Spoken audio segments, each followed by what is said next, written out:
우리 사회를 떠들썩하게 만든 사건의 실마리를 풀기 위해서 고군분투하는 사람들이 있습니다. 바로 과학의 힘으로 진실을 밝혀내는 국립과학수사연구원들의 과학자들이죠.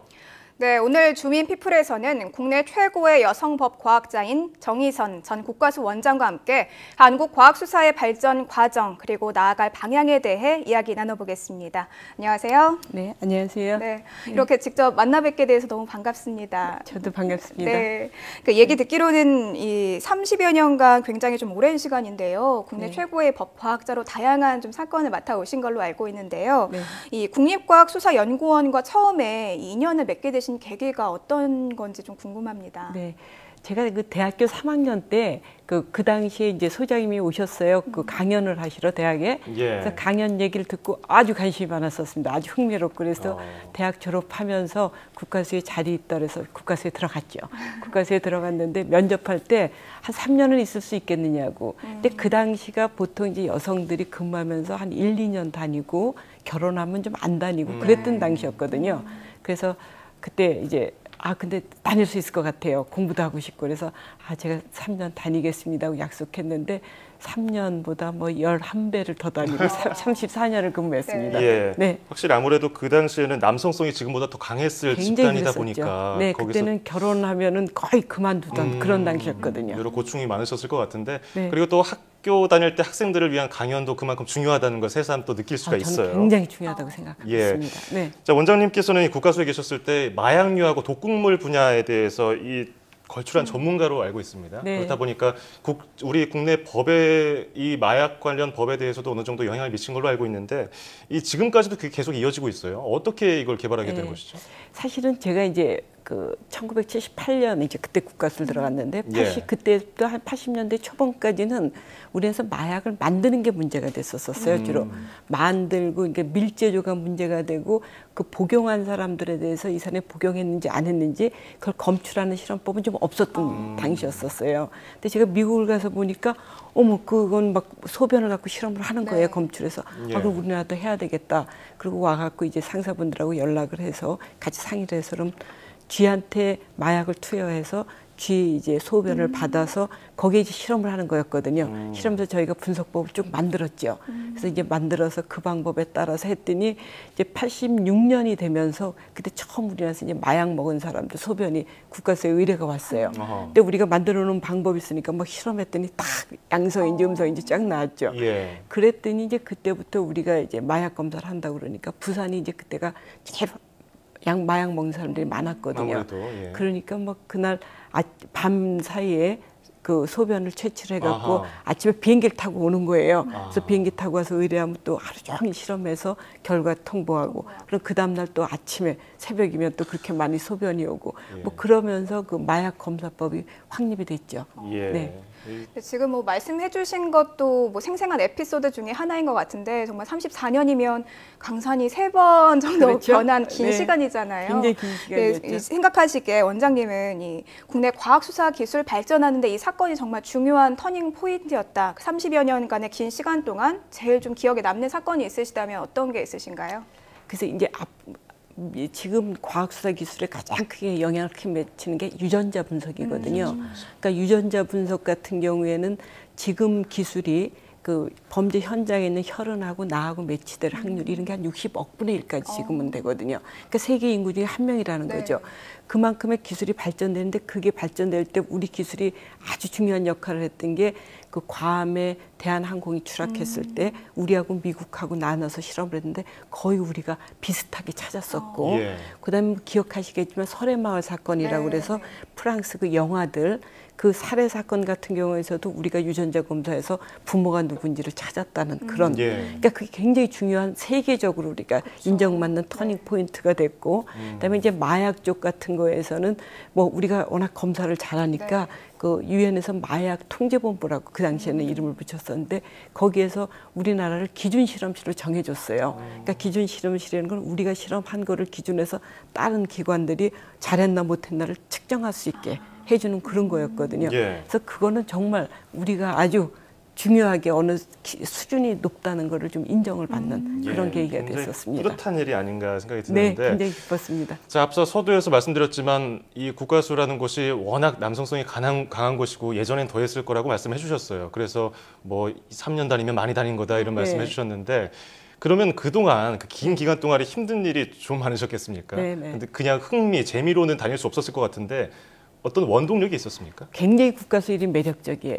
국가수 일이 굉장히 매력적인 게 어떤 거냐면 이제 과학자 입장에서 봐서는 전혀 모르는 물질들이 많이 들어오거든요. 전혀 뭔지 모르는데 이거를 찾아가는 과정이 정말 흥미진진해요. 자기가 알고 있는 모든 과학의 힘이 다 들어가야지 진실을 밝힐 수 있는 거거든요. 그러니까 그런 과정을 보다 보면은 결과에서 어떤 결과가 나왔을 때 그 정말 성취감, 그때 그 만족감은 아무 비교도 안 되죠. 근데 이제 더더군다나 중요한 게 그렇게 해서 우리가 만족감을 얻었는데 그 어떤 사건을 해결하는데 그 국민의 안전에까지 이렇게 우리가 기여를 하게 되니까 그거는 정말 과학자와 더불어 사회 안전에 어떤 지킴이가 된다는 그런 의미 때문에 굉장히 중요한 역할을 하고 아주 흥미롭게 되고 정말 자부심을 갖게 되는데 또 하나 국가수 일의 매력은 똑같은 일이 없어요. 항상 새롭거든요.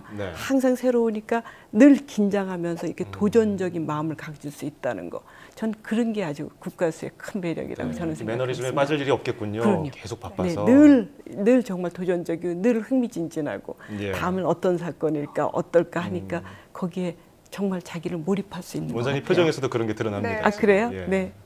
그래서 몰입해서 이제 진실을 밝혀내는 게 결국에는 사회 안전에도 기여를 했기 때문에 굉장히 좀 그 일에서 좀 원동력을 느꼈다, 원동력이 있었다라고 말씀하신 게 좀 인상 깊었는데요. 최근에 원장님께서도 책을 한 권 발표하셨어요. 제목을 보고 아 정말 잘 지으셨다 생각을 했는데 어떤 내용이 담겨 있는지 좀 간단하게 소개 부탁드릴게요. 저는 그 국가수에서 이렇게 일을 하면서 항상 과학이 그 수사에서 어떤 역할을 하는지 그런 걸 좀 얘기를 해주고 싶었었어요. 그러니까 보통은 수사 결과만 알지 그 속에서 과학이 어떤 역할을 했는지는 잘 모르잖아요. 그러면은 과학이 어떤 사건 하나, 뭐 강호순 사건 때는 어떤 역할을 했고, 뭐 김길태 사건 때는 어떤 역할을 했고, 뭐 이런 거를 좀 해줬으면 좋겠다라는 그런 생각을 늘 하고 있었거든요. 그래서 그거 하나랑 또 하나는 저는 저희 직원들이 정말 집념을 갖고 일을 하거든요. 정말 그 끈기, 그 사건을 해결하기까지 뭐 다양한 본인이 알고 있는 지식과 경험과 모든 걸 하는데 한 번쯤은 그분들의 노고를 좀 이렇게 조명해 줬으면 좋겠다라는 게 제 생각이었었습니다. 그래서 제가 그런 쪽으로 해서 제가 실험을 좀 했던 그런 과정들까지 합쳐서 책을 정리를 했습니다. 뭐 비과학도가 봐도 그럴 것 같고 후배들이 봐도 참 흥미로운 내용이 아닐까 싶은데요. 이 퇴직하신 후에도 계속 뭐 활발한 활동을 하고 계시다고 들었는데 어떤 활동하고 계십니까? 제가 일단 지금은 이제 학교 가서 후학을 양성하고 있는 그런 쪽이 있는데 제가 또 한 가지 이제 중요하게 한 게 그 과학수사 분야에서 제가 국제학회 회장을 하나도 하고 지금도 회장을 하고 두 가지를 하고 있거든요. 근데 그렇게 한 사람이 참 드물다고 얘기를 하는데 제가 이제 첫 번째 했던 학회는 어쨌든 과학수사 분야에서 가장 큰 학회였었어요. 그래서 그때 이제 최초로 여성 회장이었거든요. 남성분만 계속 회장하다 제가 해서 작년에 우리나라에서 한 1,500명이 와갖고 그 학회를 잘 유치를 했어요. 그래서 그거 학회장 하면서 이제 바빴고 그다음에 지금 학회하는 거는 제가 아주 담당인 마약, 약동물 그거의 전문가들만 모이는 학회 회장이 작년부터 제가 됐어요. 그래서 아시아에서는 처음 됐어요. 그래서 아시아에서 처음 돼서 그 학회 회장을 하니까 그 각 나라별로 특히 이제 개발도상국에 있는 사람들, 그 과학자들을 어떻게 도와줘서 그분들이 수준이 높아져야 될 건가, 뭐 그런 거에 대한 걸 항상 선진국에 있는 과학자들과 그 후진국에 있는 과학자들하고 이렇게 연결시켜주는 그런 역할들, 뭐 그런 거 하는 것 때문에 좀 많이 바쁘고 있습니다. 정말 몸이 10개라도 모자라실 것 같습니다. 굉장히 다양한 활동을 하고 계신데요. 물론 뭐 개발도상국을 위해서도 여러 가지 힘쓰고 계시지만 국내 과학기술이 좀 더 발전하기 위해서도 고민 많이 하고 계실 것 같아요. 향후 좀 어떤 방향으로 발전했으면 하시는지 그럼 발전 방향에 대해서 좀 간단하게 짚어주시죠. 네, 저는 사실은 과학수사 이쪽 발전을 위해서는 일단 학부 과정에 우리나라에서 과학수사 좀 과정이 있어야 되겠다는 게 제 생각이거든요. 그래서 학부 과정을 졸업 졸업한 사람이 정말 현장에 가서 과학수사 그 현장도 가고 뭐 국가수 같은 데도 갈 수 있고 그런 어떤 두 트랙으로 갈 수 있는 그런 게 좀 필요하다는 생각이 들고 그다음에 그거와 더불어서 석사, 박사 과정들은 연구를 좀 해서 거기에 정말 기술이 좀 들어가야죠. 그냥 계속 똑같은 것만 할 수 있는 건 아니고 전문적인 기술이 들어가야 되고 또 기술을 개발을 해서 정말 현장에서 사용할 수 있게 하는 그런 두 가지 쪽으로 다 좀 갈 수 있게 하는 게 정말 필요하다는 생각이 좀 들고 있습니다. 그래서